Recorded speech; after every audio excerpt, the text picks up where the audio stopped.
License and registration. Ma'am, these plates came back suspicious. Now, if you've watched enough traffic stop videos, you already know what comes next. Because suspicious plates is one of those phrases that sounds official, but can mean literally nothing. And then the officer goes for the classic escalation. Step out of the vehicle so I can verify ownership and check for contraband. But the driver doesn't flinch, not even a little. She keeps her hands visible, her voice steady, and she asks one question that turns the whole stop into a constitutional train wreck. What violation have I committed? Because the driver isn't just any commuter. This is Judge Pamela Richardson, an appellate court judge who has spent years writing opinions about illegal stops, unlawful searches, and Fourth Amendment violations. And here's the twist that makes this story different. She doesn't reveal who she is right away. She lets the officer keep talking. She lets him keep escalating. She lets him stack mistake on top of mistake while her dashcam records every second. And by the time the officer finally realizes who he pulled over, he's already created enough evidence to end his career and cost the county $385,000, plus reforms that hit the whole department. And you're about to hear exactly how it happened. They told me stories like this don't reach anyone anymore, that nobody cares. But you're here, so that's obviously cap. Hit like, because the algorithm only respects pressure. Subscribe, because these stories don't survive unless people force them to. And share this with one person who still believes this stuff doesn't happen. Now, let's get into it. Judge Pamela Richardson developed a habit 6 months earlier. Record every drive.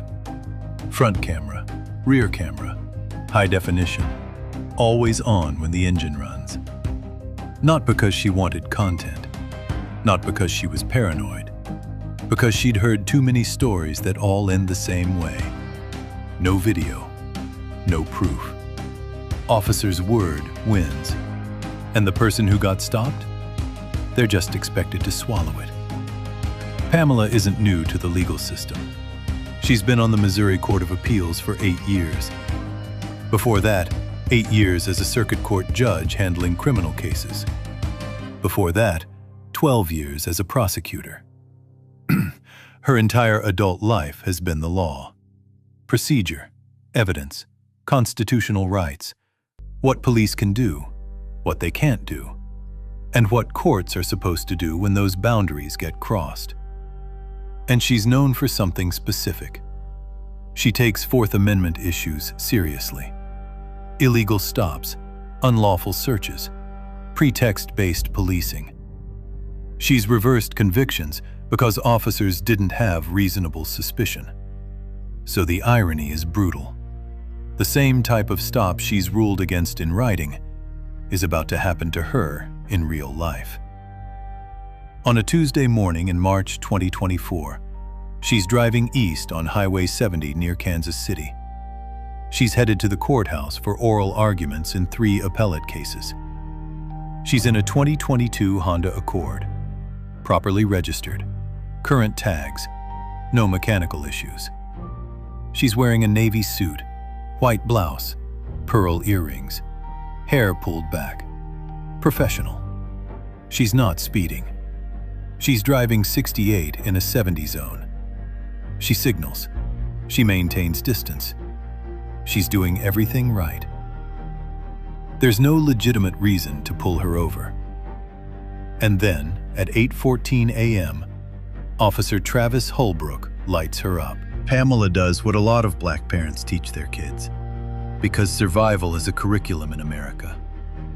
Signal, mirrors, shoulder, park, engine off, hands on the steering wheel, visible, no sudden movements. She watches in the rearview mirror as the officer exits his patrol car, and immediately, there's a detail that matters. He approaches with his hand near his weapon. That is not neutral body language. That's a mindset. It says, "I've already decided you might be a threat." He knocks. She rolls the window down halfway. "License and registration." Then he says it. "Ma'am, these plates came back suspicious." Now listen. Suspicious plates sounds like something that comes from a computer, right? Like some big system flagged her. But the problem is, that phrase is vague on purpose.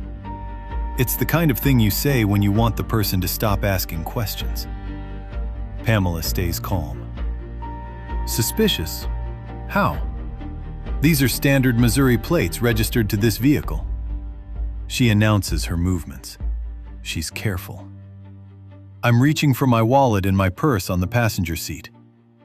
I'm opening the glove compartment for my registration." She hands him her license and registration. He looks at them, briefly, then looks back at her. And that's when the stop shifts from questionable to blatantly unconstitutional. "Step out of the car. I need to verify ownership and check for contraband." That's the moment she knows the plates thing is a pretext. Because he has her ID, her registration. Everything matches. Everything's valid. So why is he asking her to step out? Why is he talking about contraband? Because in his mind, he's not seeing Judge going to work. He's seeing black driver in a nice car. And his brain fills in the rest with assumptions. Pamela takes a breath and makes a decision that is both smart and terrifying. She doesn't reveal she's a judge yet. She lets him talk. She lets him escalate. She lets him put his own bias on display. Because her dash cam is recording and evidence is undefeated. "Officer, I'm not stepping out without reasonable suspicion of a crime. What specific violation am I being stopped for?" This is where most people panic. Not because they're guilty, but because traffic stops are power dynamics with life or death consequences. She's not panicking. She's controlling the record. The officer doesn't answer the question. He does what bad stops always do. He punishes the person for asserting rights. "Your attitude is giving me reasonable suspicion. Don't make me pull you out." And that line, "your attitude," that's not law, that's ego. Pamela stays professional. "My attitude? I've been polite and compliant. I've provided identification. I've committed no traffic violation. What specific articulable facts give you reasonable suspicion to order me out of the vehicle or conduct a search?" Now, this part matters. Because she's not just saying, "I don't like this." She's using the legal standard. Articulable facts. Reasonable suspicion. And she even references the case law the officer should know. Pennsylvania versus Mims allows you to order me out for officer safety during a valid traffic stop. But you haven't identified any traffic violation that justifies the stop itself. The officer freezes for a half second because most people don't cite case law on the shoulder of a highway. He tries to regain control. "Are you a lawyer?" "What I am is a citizen asking for the legal justification for this stop." Then she goes back to the claim he started with. "You said my plates came back suspicious. Suspicious in what way? What system showed them as suspicious? What was the specific alert?" And now he's trapped. Because if there was no alert, there's nothing to explain. So he does what people do when they don't have facts. He doubles down on authority. "I don't have to explain myself to you. Exit the vehicle." Pamela doesn't match his energy. She doesn't raise her voice. She stays calm, because calm is protective. Calm is evidence. "Officer, are you ordering me to exit the vehicle?" "Yes." "And what happens if I remain in my vehicle?" I'll remove you forcibly and arrest you for obstruction. And we've arrived at the most dangerous phase of an unlawful stop. Threats of force, with no stated reason for the stop. Threats of arrest for asking for justification. This is the part where bad stops become tragedies. Pamela glances toward her dash cam, just enough to confirm it's recording. The red light is on. And now she starts building the record like a judge, not just a driver. And you're making this demand despite having no reasonable suspicion that I've committed a traffic violation or any other crime. The officer tries again because he needs something, anything, to justify what he's doing. Your suspicious behavior is giving me reasonable suspicion. What suspicious behavior specifically? I've been driving legally. I pulled over immediately. I provided identification. I've been respectful. What action have I taken that constitutes suspicious behavior? Notice what she's doing. She's forcing specificity, because rights die in vagueness. Bad policing thrives on vague language, suspicious, attitude, just a hunch. Courts are supposed to require articulable facts. The officer is frustrated now, because his usual routine isn't working. And in his head, he's thinking, this should be simple. This is how it always goes. He decides he's going to do it anyway. He reaches for her door handle. And that's when the entire story flips. Pamela drives straight to the courthouse, not to her chambers, directly to the chief judge's office. She tells him what happened. Then she shows him the footage, 19 minutes of it. Weeks later, a lawsuit is filed. And in discovery, her attorney requests the officer's traffic stop data across his career. And when that data comes back, according to the transcript you gave me, it's ugly. Stop counts, demographics, search rates, hit rates, patterns that don't happen by accident. The story hits the news. The footage spreads. Millions of views. Legal experts call it a masterclass in asserting rights. The Attorney General opens an investigation. Federal civil rights investigators get involved. And the department is forced to face what it ignored. Officer Travis Holbrook is terminated. Supervisors face consequences. Leadership resigns under pressure. And the settlement lands.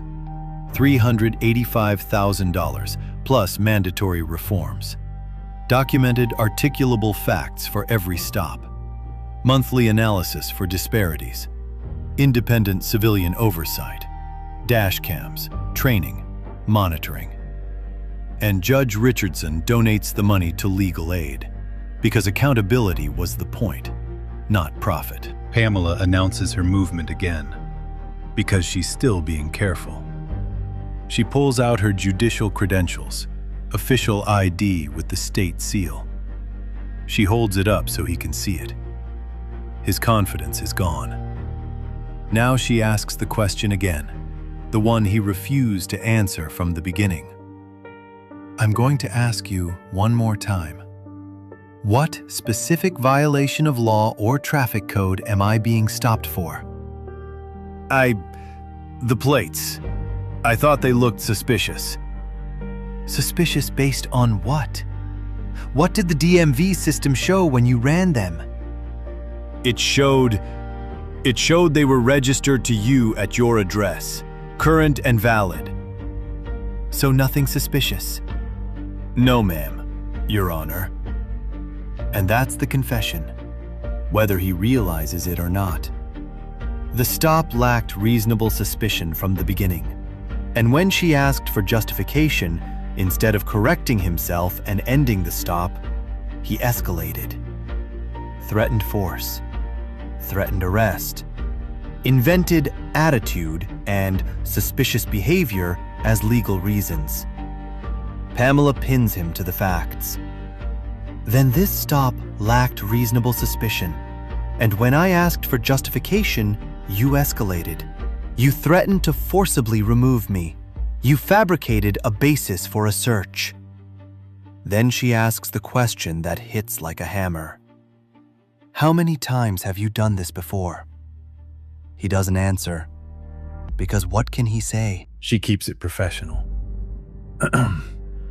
I'm free to go, correct? Yes, Your Honor. Give me your name, badge number, and your supervisor's contact information. He provides it, voice shaky. Then she makes something crystal clear. I'll be filing a formal complaint with your department and the Missouri Attorney General. I'll be requesting all stop data for your career. And then she says the sentence that turns this from "a judge got mistreated" into "every citizen matters." This isn't about me being a judge. Every person you pull over has the same Fourth Amendment rights I have. That line is the whole point. Because the Constitution doesn't upgrade based on your job title. It doesn't become more valid when the person knows case law, and it doesn't become optional because an officer is annoyed.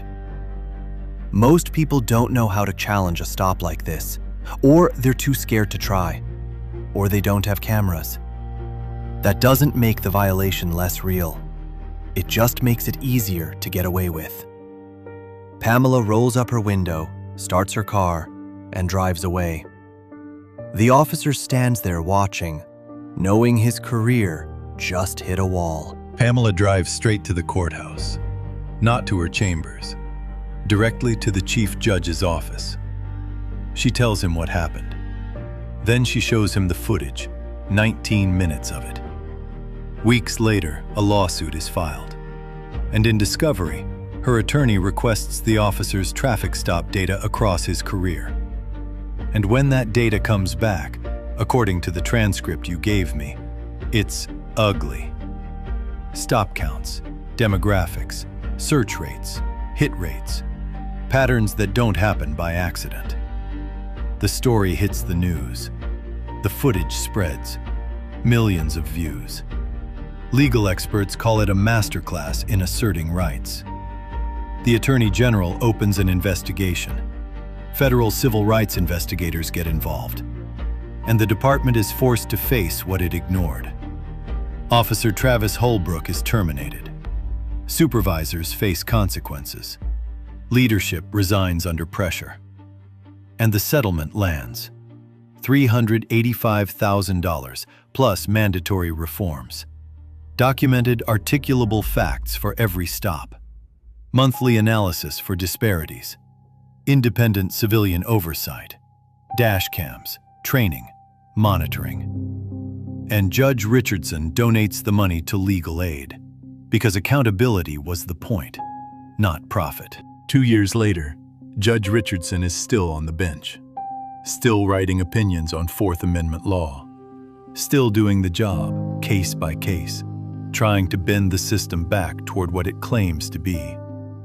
She still drives the same Honda Accord, still records every drive, because she knows how this works. Eventually, someone will look at her and make assumptions, and next time, she'll be ready again. If you made it to the end, you already know this matters. Hit like, subscribe, and share, because silence is how this stuff survives.